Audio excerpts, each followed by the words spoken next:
This is the theme of my life, if you must know, is my goodness. This is what I'm interested in. My name is Greg Swann. I have not made a movie in some while. We made one in Las Vegas last month, but I wasn't even in it except my voice. I am happy to talk to you today, and I am happy to talk to you today about people in my life who are of interest to me and the things that I'm interested in on account of those people. And so one person I would like to mention at the outset is the Norse god Loki, the god of mischief. He's not a real person, but very much an influence on my life because I love mischief. I love being the trickster.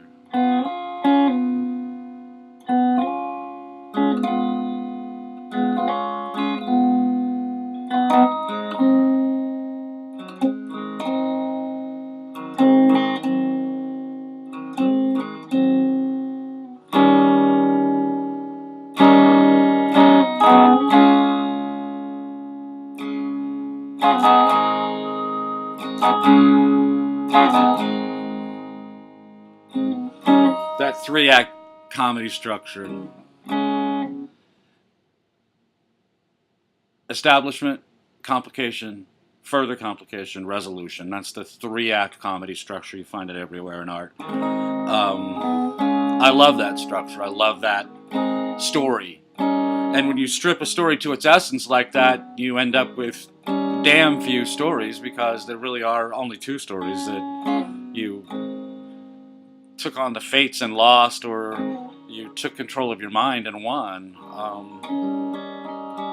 The first story is tragedy. The arc of the story is from better to worse. And comedy is exactly the opposite. The structure moves from worse to better. And just that simple. That's 1-4-1. I don't care which way you play it. It's 1-4-1, 1-4-5-1. We do this all the time in music theory, but it's the three-act comedy structure in music. I play it all the time. I give you here's a song, a real song from scratch. Nobody ever wrote this song before, except everybody wrote the song about 400,000 times. But it's just really simple. It's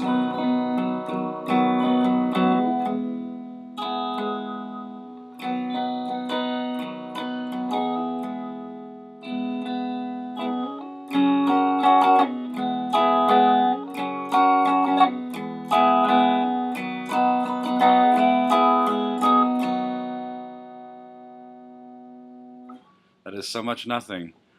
1-4-1-4, 5-4, 5-4, 1-4. That's the whole song, and yet you can hear the story in that song. I started off in hardscrabble circumstances. I had to walk to school both ways in the freezing cold. Then things got even worse. But then things got even worse than that. But somehow I found my way back home. And that's a song. That's a fucking, pardon my French, that's a sucking fong. That's the whole story. And I could write better lyrics, and I could make everything more dramatic by making it particular, which is how you make good art. Art is particular. Audre Lorde said that. Be particular. It is specific, it is imagic, but that's the structure of a comedy. Is I started off with a situation that I was unhappy with, and I kind of sort of thought that maybe it couldn't get any worse. It was kind of stable, but then things started to pile up on me, and then I couldn't find a way out that I could see, but in the end I found my way to redemption.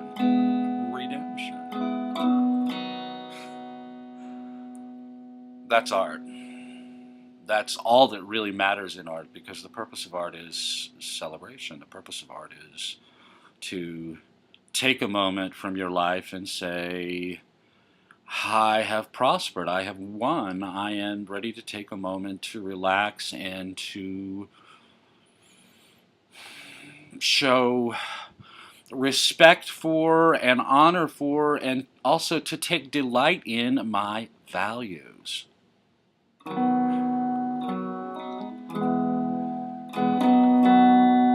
And if your values are positive, if you're looking to get more and better out of your life, if you're looking to learn more and to be more committed to the things that you do and to the people that you love, to be more committed to your relationships, then that's the kind of art that's going to appeal to you, that's the kind of art that's really going to make a difference in your life. I'm not saying you're not going to like other kinds of art, that you're not going to take an entertainment delight in that kind of art, but the art that's going to change you is the art that follows that story arc. That I started off somewhere and maybe it was good and maybe it wasn't so good, but goddamn, it got worse. And incomprehensibly enough, it got even worse than that. But nevertheless, I applied myself. I dug in and thought about what I was getting wrong. And I did the right things. And in the end, I won. That's a happy ending. I love that in art. I love that in art. And that's what Loki is, where we find Loki in art is in comedy. And it doesn't mean farce. It doesn't mean big ha-ha jokes. It doesn't mean 23 clowns jumping out of a Prius. It means setting up a situation where you think there's no possible way out, and yet the hero makes it out anyway. And if it's done by magic or sorcery or Deus Ex Machina or any of the stupid ways that artists have of painting themselves into a corner and then magically getting out, I don't care. I'm not interested. I want art. What I'm interested in is art about real people who do real things and who dig themselves into really deep holes and then figure out how to get out of them. And those are wonderful, wonderful stories. And if you think about story structure and you think about the structure of the stories behind the TV shows and the movies and the books that you've consumed in your life, and think about how the story moves in that way. Does the action move from worse to better? Is the movement from worse to better caused by the positive values that the hero learns in the course of the story, learns by suffering the consequences of having done badly, but also learns how to do better. Learns how to do better. He learns how to do better, and in the end, he wins.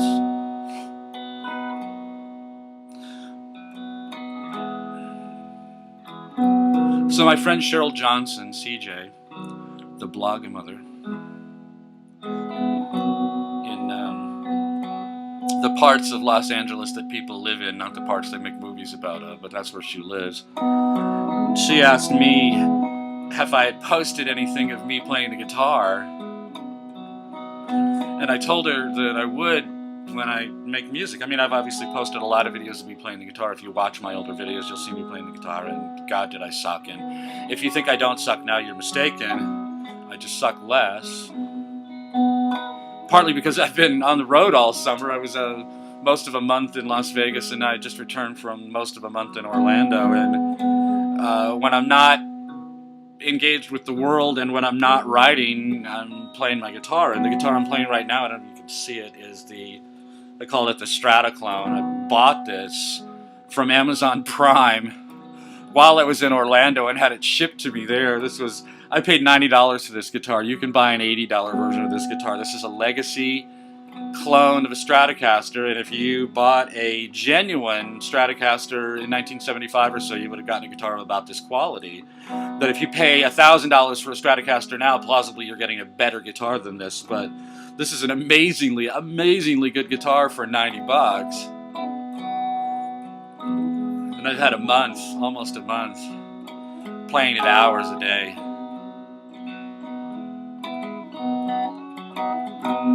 So I can get it to do what I want. It's my bitch. But for Cheryl, I wanted to play some blues, some rock and roll, just to demonstrate that I'm able to play the guitar at some level of proficiency now, where in my opinion, I never was able before. I was able to plunk along and make noise, but I make better, more coherent noise now. This is not music, and there's nobody's songs that I'm playing here, so I don't owe anybody any royalties, but let's make some noise, and you can decide if I'm making noise productively or not.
I've been playing this same song since I started making videos playing the guitar. I've been playing this exact same song. The name of this song is Jenny Got Some Rhubarb, and I wrote the lyrics to this song in order to be able to call it a song. It's 1-4-5 with sevenths and E. For God's sake, it's the 12-bar blues over and over and over again. You've heard it a zillion times, and the reason that you've heard it a zillion times is because anybody can play this. But if you listen to what I just played and you want to sing along, the lyrics are Jenny got some rhubarb, I would like to have some. Jenny got some rhubarb, I would like to have some.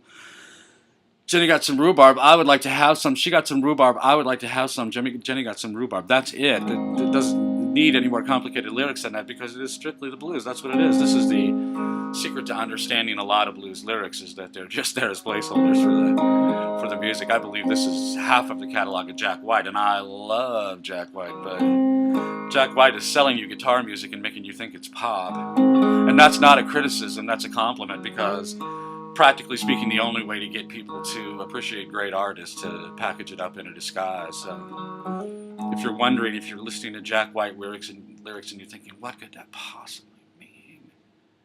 Consider that it might mean nothing. That it means as much as Jenny got some rhubarb. Anyway, so that's my answer to Cheryl Johnson. Can I play the guitar? You decide. I will tell everyone watching this who doesn't know how to play the guitar that if you think that I was making really interesting music there, the truth is I was not. I can't play bar chords at all. I play with the capo. I'm on the 4th fret right now. Playing with the capo means I'm playing like a girl.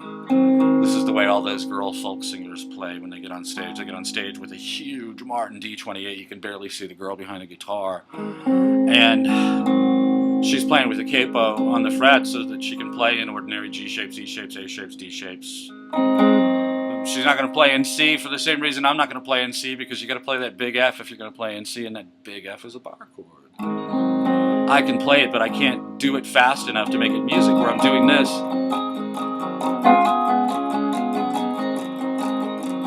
I can make the changes in time, but I can't do it with those bar chords yet, so I don't play them. I play a whole lot better than I did a month ago, and a month ago I played a whole lot better than I did a month before that, so see me a month from now and see what I can do. If you notice the correspondence in that argument to the argument I was making about art, there's a reason for that. That how we get better is by identifying what better is and moving toward it. And that's what makes the 3-act comedy such a wonderful plot. Everywhere you hear it, in song, in drama, in cinema, on television, in literature. Every way that you can tell that story, it's a good story, because that's the story that makes people better. And making people better, being better, becoming better, doing better, is what morality is. Okay, so on the general subject of songs, and now I'm playing an actual song, but I don't intend to pay a royalty on it because I consider this a fair use. I'm using this as an example. And in using it as an example, I am providing educational and pedagogic benefits, not depriving artists of their income. If anyone thinks that I'm playing this song well enough that someone's not going to get paid because I played it, then you are an idiot, and whoever's paying you is an idiot for paying you. And meanwhile, I'm not paying you in any case. I will not pay royalties for this, but I will talk about this song because it's interesting. This is was brought to my attention by Terry Lucier, my friend Terry Lucier, who has been a good friend to me for a lot of years, and I'm grateful to people who kind of stand by me because I'm not easy to take. You got to know who you are. One of the things about Loki the Trickster is that it's easy to find yourself feeling like, wow, I'm really not comfortable around this person. And honestly, that's totally okay with me. If you have that feeling about me, it's not out of mind being rejected. I kind of, number one, accept it as my fate, and I also figure it kind of saves me time. So I don't rebel against it or reject it. But if you do kind of stick by me over the years, I'm grateful just because it's rare, and what's rare is valuable. It's valuable to me just because it's there. The content is extra special important, and I really love Terry and I love her husband because of the values that they live by, and we never really have had extended conversations about their values. I can just see it in their behavior, and this is part of dealing with Loki the trickster, at least dealing with me, is accepting the fact that I see everything. I see everything you are, everything you think, everything that you believe in, everything that you long for, everything that you want, hope for, dream for, wish you had, wish you hadn't done. All of that stuff is written on your life, is written on your face, is written in your body language, is written in your mother tongue. And I see it all because I don't not look. I mean, I look at everything. And if you don't like being seen, then don't come near me because I'm going to see everything about you, whether you want me to or not. But I love her. I mean, I love her. And I'm not good at expressing love for people. I'm not good at showing up on your door with cupcakes or whatever and saying, I love you so much, I brought you cupcakes. But I love Terry, and I love that she's a lot like me, and yet she's not exactly like me. And so the things that she brings to my attention that I'm not thinking about are massively valuable to me. So here we go with This Is Wagon Wheel, and this song was written by Bob Dylan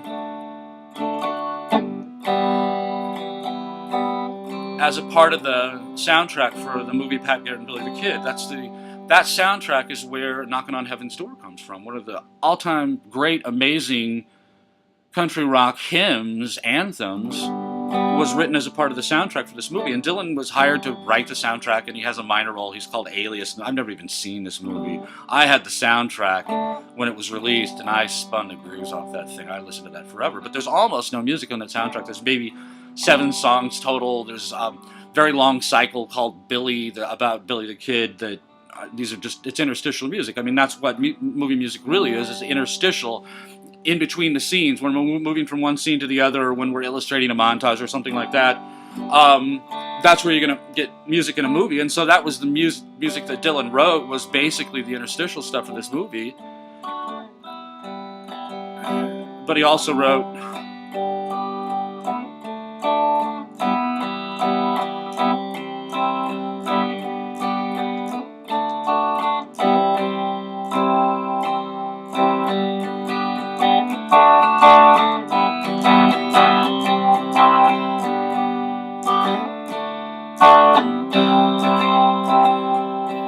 So that's Wagon Wheel. He wrote Wagon Wheel. That's the whole song, verse and chorus. You just play that over and over and over again, and you sing the verses, you sing the choruses.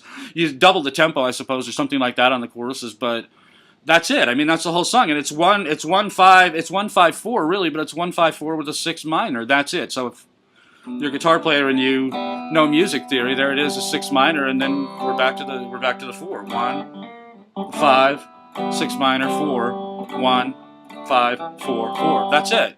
And I'm playing it in wide open G, and I promise you that that's the way that Dylan wrote it, that he would have written this, sitting on an acoustic guitar in a hotel room or someplace like that, or in a studio, smoking cigarettes, and probably, given the time, doing cocaine or whatever, and who knows what stupid things he was doing with his time and with his mind. But he wrote Knockin' on Heaven's Door, which was an enormous hit and has been a huge, huge, huge moneymaker for lots and lots of singers over the years. And at the same time, he wrote Wagon Wheel, and my guess is that Peck and Paul wanted a campfire scene.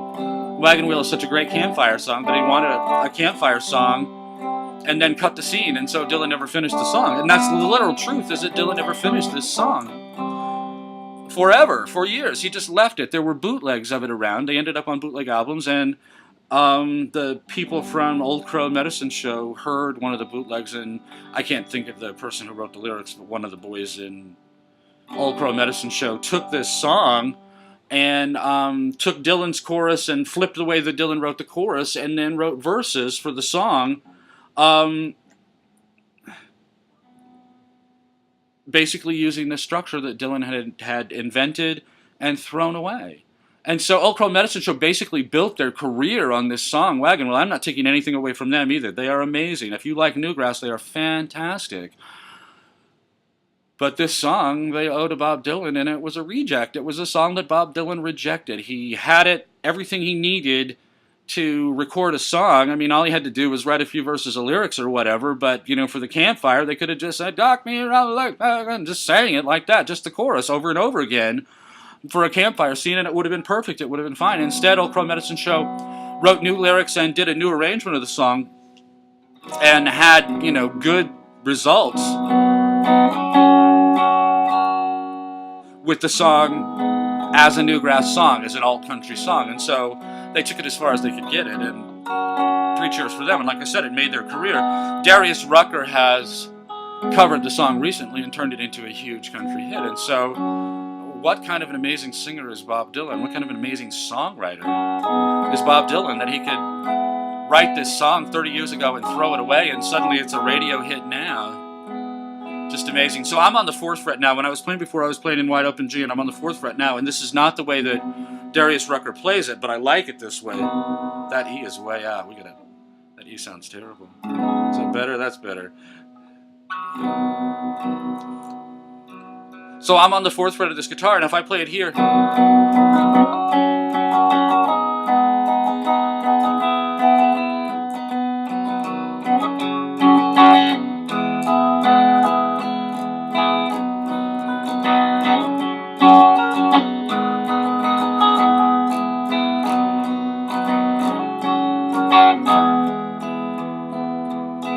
I like it there. That Dylan's version in wide open G was kind of sad. This version off the 4th fret is kind of working. It's kind of a second act, third act complication kind of stuff.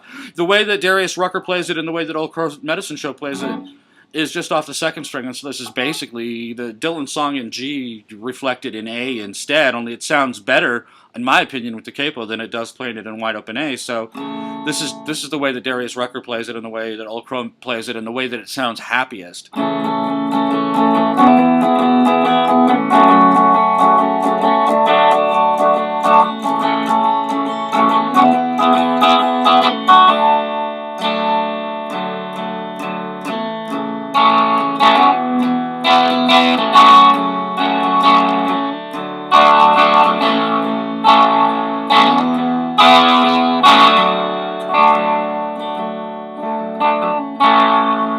That's nice. That's really nice. But the three together are kind of fun because just playing the same song in different keys gives you the ability to write a 3-act comedy with just this song. And so you start with Dylan's kind of saddish version, which is the establishment shots in your comic movie, and move to that 4th fret version and cover that a couple of times in order to deal with the 2nd act and 3rd act complications, and then pull it back off to that 2nd fret, play it in wide open A, and you've got the 3rd act resolution, which is the redemption, the conquest of malevolent fates. And it just, my gratitude to Terry Lucier comes from her drawing my attention to this, that I wrote about this song over the winter because of the Dylan connection, because of the fact that Dylan wrote this and discarded it, and suddenly it's a huge hit. One of the biggest country hits of the year is this song that Dylan rejected 30 years ago.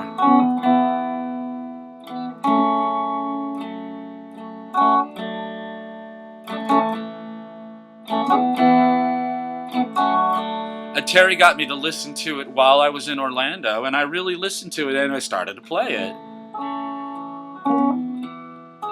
You can play it forever.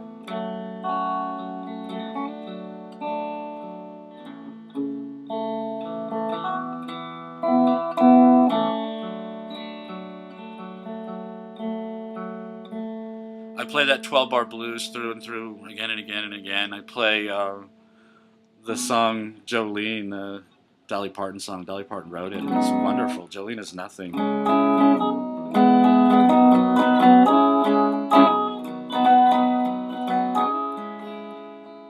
3 chords in the truth. But you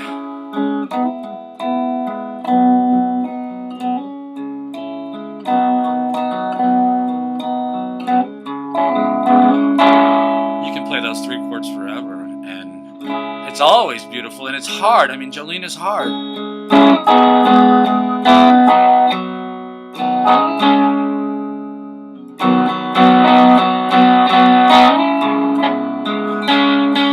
Jolene is a sad song.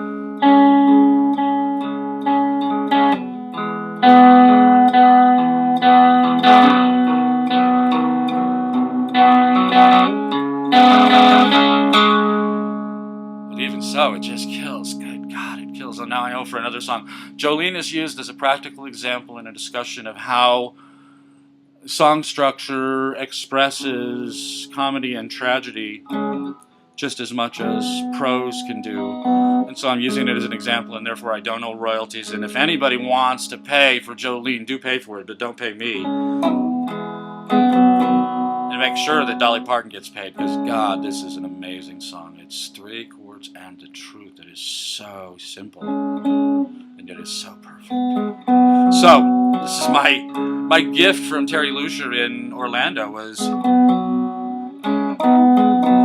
playing really brutal, really happy, really hard, emotionally hard, but also emotionally rewarding, really redemptive chord progressions in Orlando over and over and over again. And my hands are very strong because of it. God bless her. So I'm grateful to Terry, and I wanted to thank her for this, and I'm telling you all of this not because I'm being gracious toward one of my friends, but just because this is vitally important for you to understand about art. This is what's going on in the world around you that you're missing, is that you are being fed lots and lots of art that is contrary to your interests, that is anathematical to your actual interests as a human being, and there's so much other art out there that you could be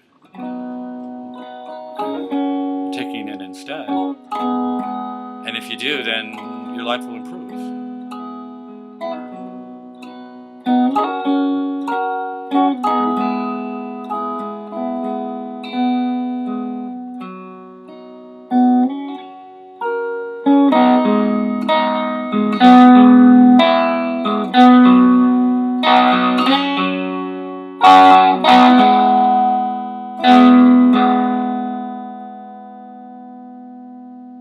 My life will improve anyway.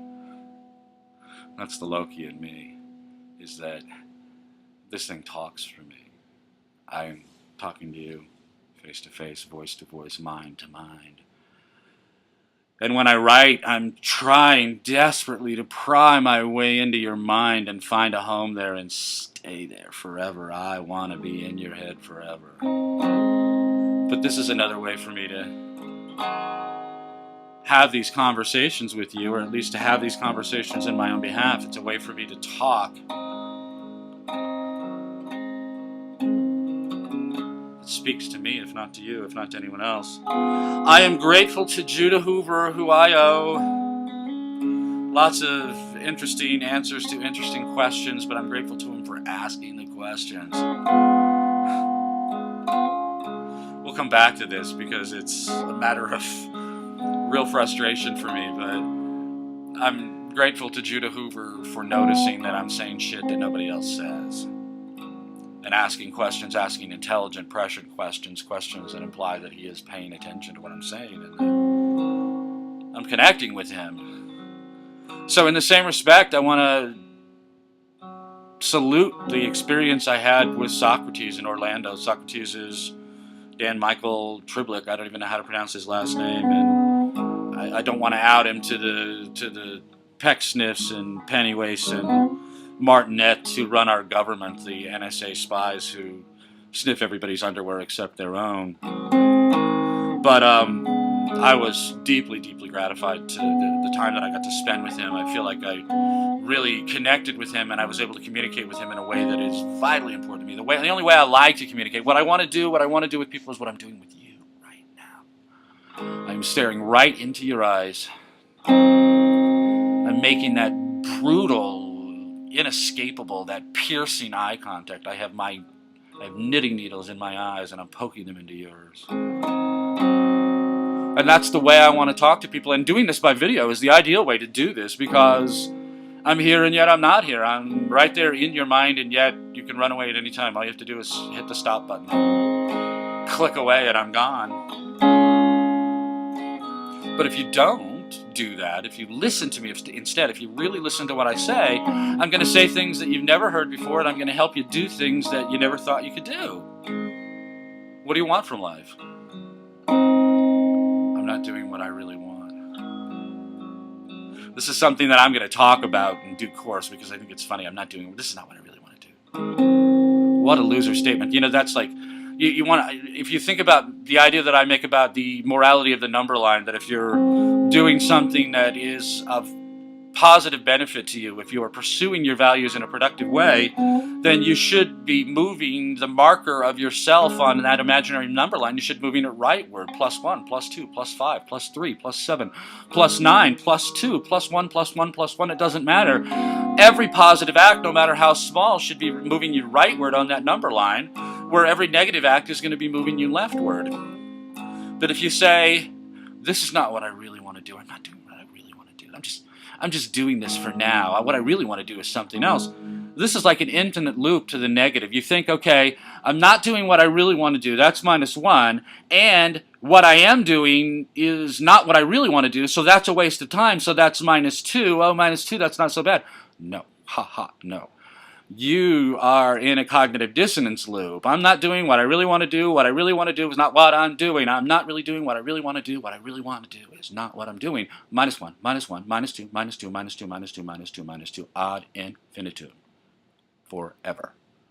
As long as that cognitive dissonance loop is going on in your brain, you are losing by -2 at a minimum every time you do something you don't want to do and don't do something that you do want to do. That is -2, and every time you take yourself through that cognitive dissonance loop to arrive at an activity that you say you don't want to do, that's another -2. And as long as you're in that loop, it's -2 times infinity. It's not -2, it's -2 times infinity.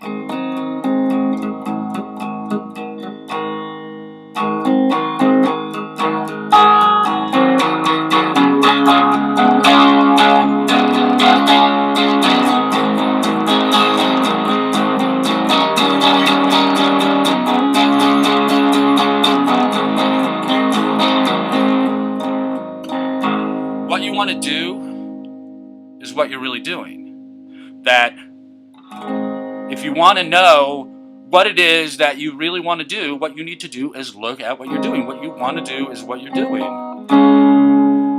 And if you insist that what you're doing is not what you want to do, you need to do what you want to do instead. It's not a matter of stopping vice.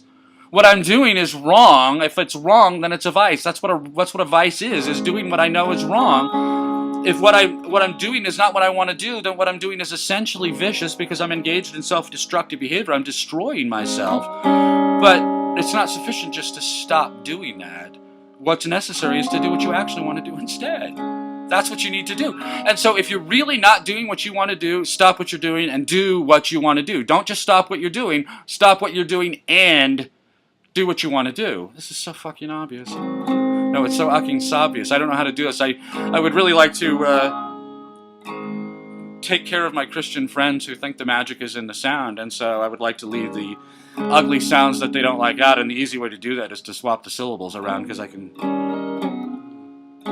Fa-fucking-thetic is what I have the headliner say in the story that I posted the other day. I can swap the syllables around so that you can hear the dangerously magic words without hearing the dangerously magic sound, so I'm trying to be considerate. But that's just utterly ridiculous to say that what I'm doing is not what I want to do, or what I want to do is not what I'm doing. These are both false statements, and stop making them. And if the statement is false because what you want to do is really what you want to do, but you don't want to admit it, that's a problem. But at least by admitting the truth, you'll be kind of closer to identifying and satisfying the problem, so, solving the problem. But if what you're doing is what you really want to do, or if what you really want to do is what you're not doing, but you're saying something different in order to try to appease or palliate a mob, then that's even sicker. I mean, or, to satisfy your own imagined self-image that I'm not the kind of person who does this, even though I'm doing it all the time. This is idiotic, this is stupid, and it's not zero pursuing behavior, and it's not simply a negative, not simply self-destruction. It is a self-accelerating self-destruction loop. And that will destroy you in due course. That's stupid, so stop doing that. But don't just stop doing that. Start doing what you really want to do. And that was, kind of what I was doing with Sock. Is he's well on his way, I think. I think he's an exemplar, a moral exemplar, a really wonderful specimen of humanity. But some of what he got from me was just kind of philosophical self-defense, philosophical reinforcement of the conclusions that he'd already arrived at, and I thought his conclusions were remarkably good, and he thought my way of expressing those ideas was good for him, and so we were mutually beneficial, and that's what you're looking for when you deal with people. So I was much benefited by my time together with Socrates. And the same is true for my time together with Dream Johnson, Anthony Johnson, the founder of the 21 Convention, the guy who brought me to Florida. We did a wonderful interview at Socrates' house that will eventually be produced as a video by Anthony and his team. But I also spent time with him separately, and frankly, I just spent a lot of time around him. I got to see him. I got to see him in real life. And remember, I'm just looking all the time. It's all I'm really doing is watching people while I'm with them. I don't like to spend a lot of time with people. I'm not really comfortable around people. I'm an introvert. And far more introverted than you could ever imagine, because you can see me doing this, and I'm all the way out there. I'm completely exposed. I'm utterly naked in what I do. I don't conceal anything. That's easy for me to do because it's like this. I'm in your brain. My knitting needles are right in your eyes. You feel so exposed to me. You feel that I'm all the way into your underwear drawer, and yet I'm not. I'm nowhere near you. And the same thing, I'm going through all this stuff that is so intensely intimate with you, except I'm nowhere near you, and you're nowhere near me. I'm safe from you. I don't have any need to fear you. And talking in a group of people, leading a discussion, me with the microphone in a room full of people, I got a lot of back and forth going on. I like Socratic debate. I am a Jesuit. I like that style of instruction. I don't want to just stand up and deliver a lecture. I want you to argue with me. I want you to challenge me. I want you to ask questions. But at the end of the day, if I'm at the head of the room and I got the microphone, I got the big stick. It's my party. I can cry if I wanna.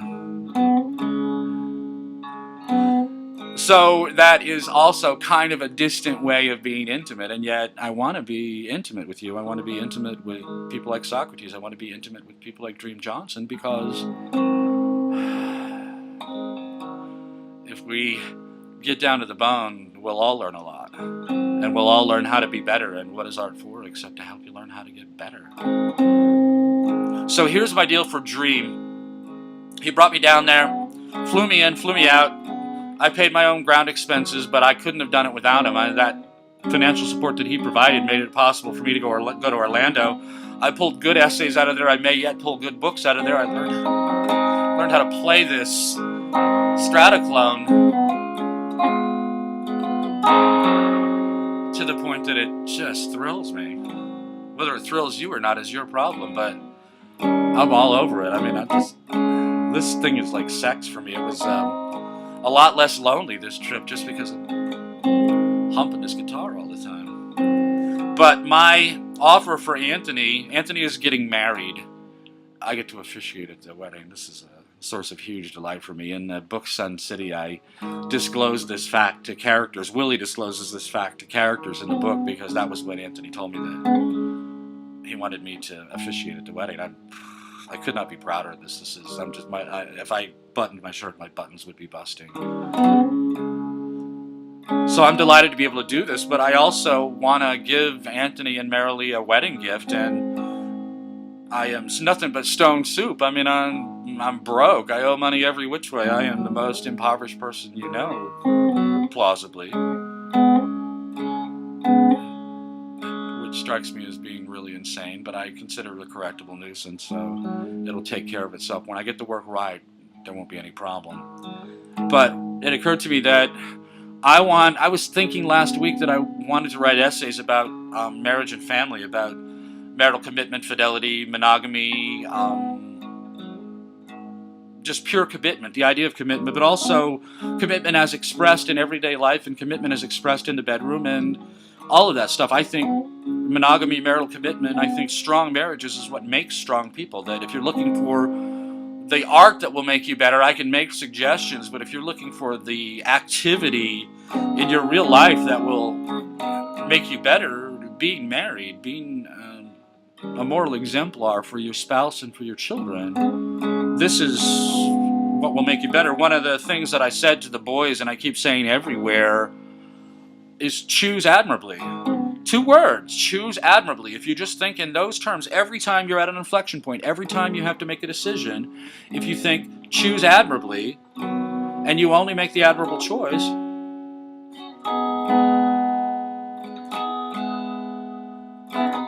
that's a wagon wheel.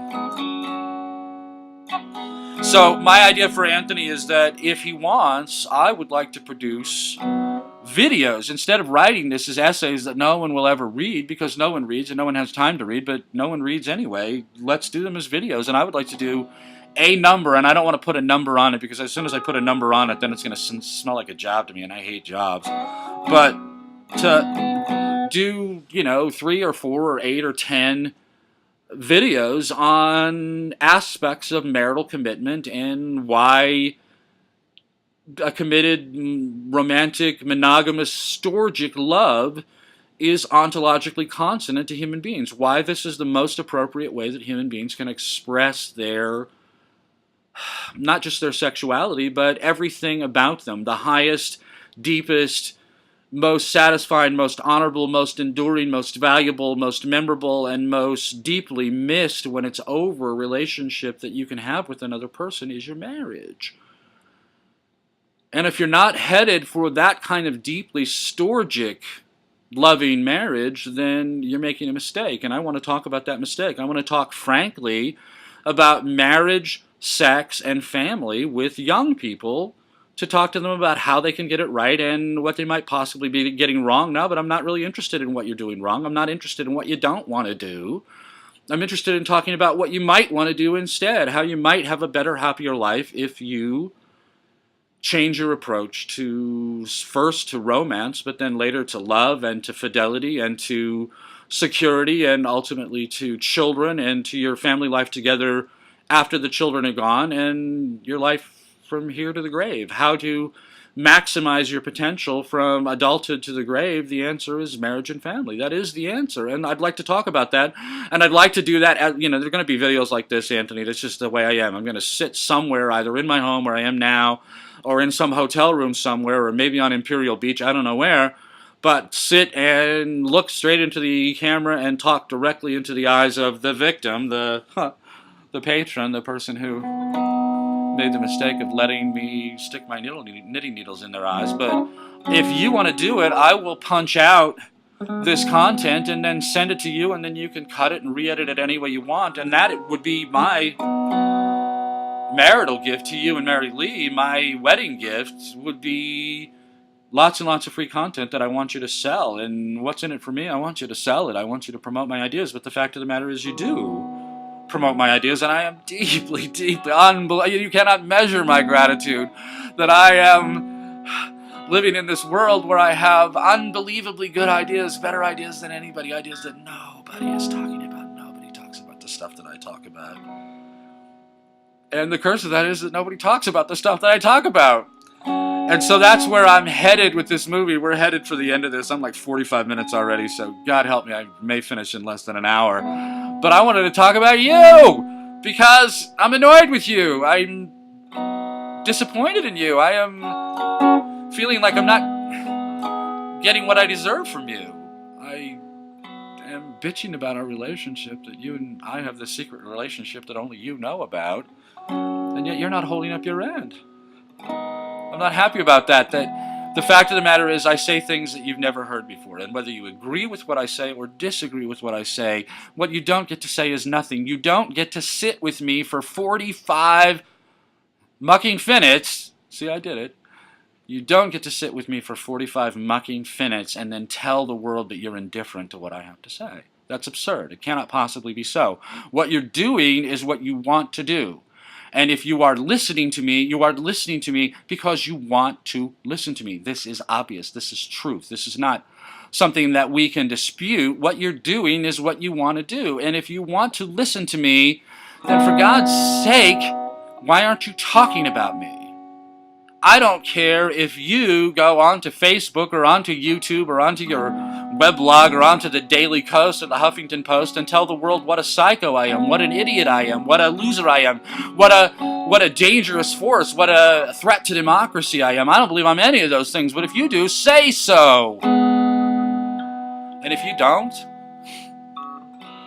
if I'm telling you what you've always wanted to hear, if I'm telling you what you wish you had heard from your parents, if you're telling me if I'm telling you what you deeply desire you had heard from your teachers, or maybe you did and you didn't listen to them and you wonder why the fuck why the hell your life is so screwed up, that's why you're listening to me, and that's why you should be talking about me. I love Socrates because he listens to me. I love Judah Hoover because he listens to me. I love Terry Lucier because she listens to me sometimes. I love CJ because she's always been willing to listen to me. I don't know how she reacts to what I say at all. I don't know how she takes it. But she's so sweet, and she's so loving, and she's so open to the world. And she listens to me. I love my wife. What I loved about her first, I'm crying.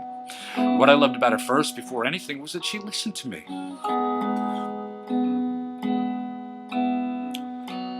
I have a friend, or a ersatz friend, former friend, who makes movies. Not Hollywood movies, not cinema movies, but he makes the movies that you see for new websites that, here's our free demo, press play to see our free demo. He makes those kind of movies, and he also makes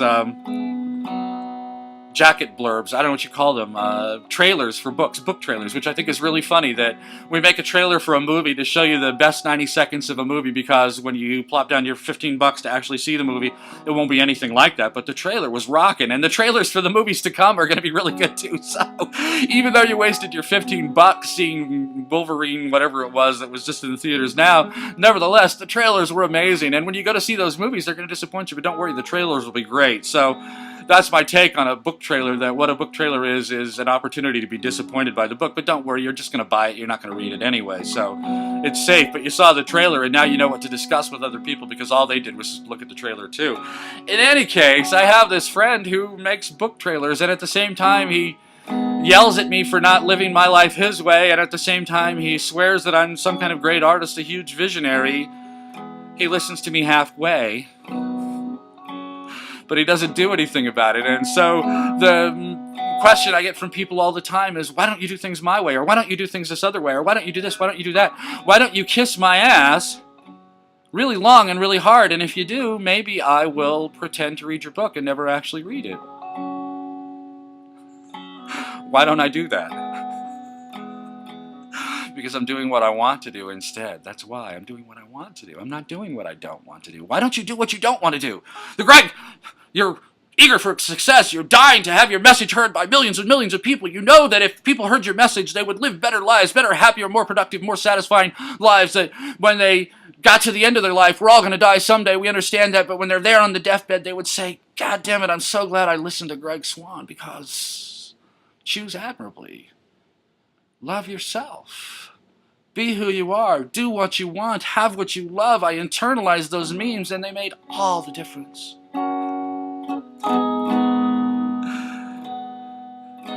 So, Craig, why don't you do something that you really hate and do it over and over again and kiss people's ass every which way and make all kinds of sleazy deals with sleazy peoples to get your message out there? And I wouldn't get my message out there. That's why I don't do it. I do what I want to do. That's what I do, is what I want to do. But my question for people who are saying these things to me, why don't you do this on Twitter, or why don't you develop that on Facebook, or why don't you do a jacket trailer for your books, or why don't you do a direct marketing package and sell books by direct marketing and just sell them directly and make huge money? Because you could.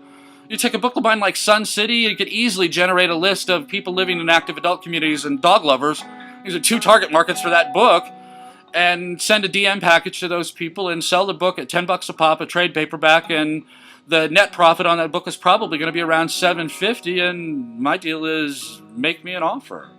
You know, that whatever you pay me for my content is going to be 100% more than I'm making now. And so make me an offer. If you're making book trailers and you think I'm a great artist, you know, here's the deal. Make a book trailer, and don't just make a book trailer, make it a book trailer that sells the book, and you take whatever commission you want on those sales, because whatever you pay me is going to be 100% more than I'm getting paid now. But my question is, why don't you do those things? These are the things that you do. What do you want to do? The stuff that you're doing. Why am I not doing the stuff that you're doing? Because it's not what I want to do. I'm doing what I want to do. But what I want to do is what you can't do. What I'm freely accept that if nobody is talking about what I'm talking about, it must be because nobody else knows it. Or if they do know it, they're afraid to say it, or they think it's wrong, or I don't know, I have no idea why the things that I say, which seem so utterly obvious to me, are not jumping off of every lip everywhere. But I could say that some of the failure is mine. I've been inadequate at expressing my ideas well enough to make them not just unassailable, not just inescapable, but to make them ubiquitous, to make them the memes that drive the minds, that drive the nation. I want that. I do want that. But I get that from you. There's no way I can get that for myself. There's no way I can tweet enough. There's no way I can Facebook enough. And there's definitely no way I can kiss ass enough to get that out there, because all I would do by doing those things is not do what I'm doing. And what I'm good at is this, talking to you. So to my friends out there that I'm not naming, and there are many of them that I'm not naming who could be promoting these ideas and aren't, my question to you is why? That there are two explanations that I can think of. Either I'm wrong or you're wrong. Either I'm crazy and you're watching my video now 53 minutes in, you're watching it this far in order to laugh at me at how crazy I am, or you're eating this stuff up and you're saying, my God, this is the food of life. The only thing I can do about this is pretend to ignore it, say nothing about it, share it with no one, advance my interest in no way at all. So either I'm crazy or you're crazy. That's the only possible explanation. You wouldn't be watching for any other reason. Either I'm crazy or you're crazy. So my advice to you is stop being crazy, because I know I'm right. I'm not crazy. I know I'm right. You know I'm right. We all know I'm right. So hey, mama, rock me.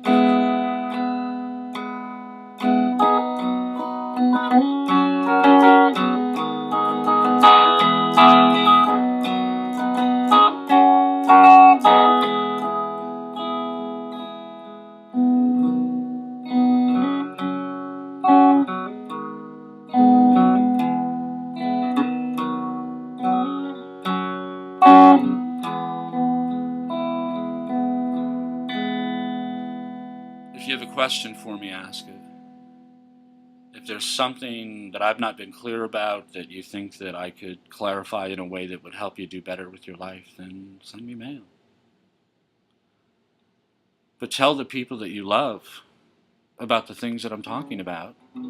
Tell yourself about them. Take those 2 words, choose admirably, and print them out on your laser printer 3 times, and tape 1 on your computer monitor where you'll see it all the time. Tape 1 on the mirror in the bathroom where you'll see it while you're looking at yourself. And take the 3rd one and tape it on the steering wheel of your car so you'll see it in time that's otherwise wasted. Just 2 words, choose admirably. And watch me change your life. I deserve your follow-through. I do. That if you stayed with me this far, what will help to make you better right away is making these memes public, making this video, other things that I've written that have moved you. God bless James Pruitt. That's somebody else that I wanted to mention. God bless James Pruitt. James Pruitt retweets me from time to time. Not nearly enough, in my opinion, but I'll tell you something that's interesting about James Pruitt's retweets is that they're always the best. He always sees the best of the work that I do, and that's the stuff that he retweets, and I am doubly blessed by him for that reason. Number 1, that he's sharing my work, and I'm triply blessed. Number 1, he's sharing my work. Number 2, it's the best work, but number 3, he's showing me what the best of my work looks like. I'm not interested in producing more work that Jim Pruitt will like, but I'm interested in producing more work that when it's done, Jim Pruitt will say, God damn, that's so good, I need to share that. And that's what I need from you. That's what I need from the people who are giving me an hour of their life in this way. I need you to give this hour to other people too, because they need it just like you do. They need it just like I do.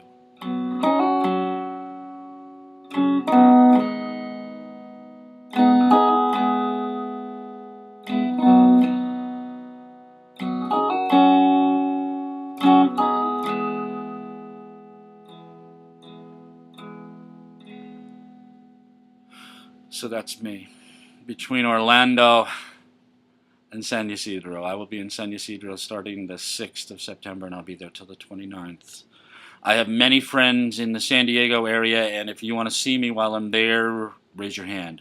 I don't push myself on people, and that may make me seem standoffish or unfriendly. I'm not very friendly. I know that. I'm not a good friend. But I like my friends, and I like to catch up with them, and I like to spend time with them. And as I'm pointing out here, I really like celebrating their virtues. So if you want my time is available to you, but I'm not going to push myself on you. So it's yours to grab for if you want to grab, and if you don't, that's what you want to do. What you did do is what you wanted to do. What you didn't do is what you didn't want to do, and post hoc, you can always tell. You know, while you're doing it, you can confuse yourself. Beforehand, you can tell yourself lies, but post hoc, there's only what happened. There is no subjunctive past. There's only what really happened, and what really happened is what you really wanted to have happen. What I really want to have happen is for me to get inside your brain and stay there forever. I want to be in your head forever.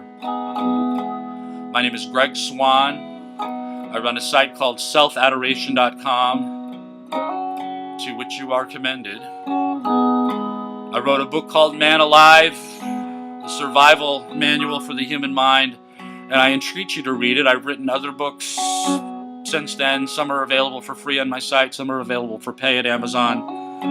Many of the things that I've written would make great movies. My stories are often the second act conflict or the third act resolution in a 3-act comedy. If you see them that way, you can see the whole movie in your head.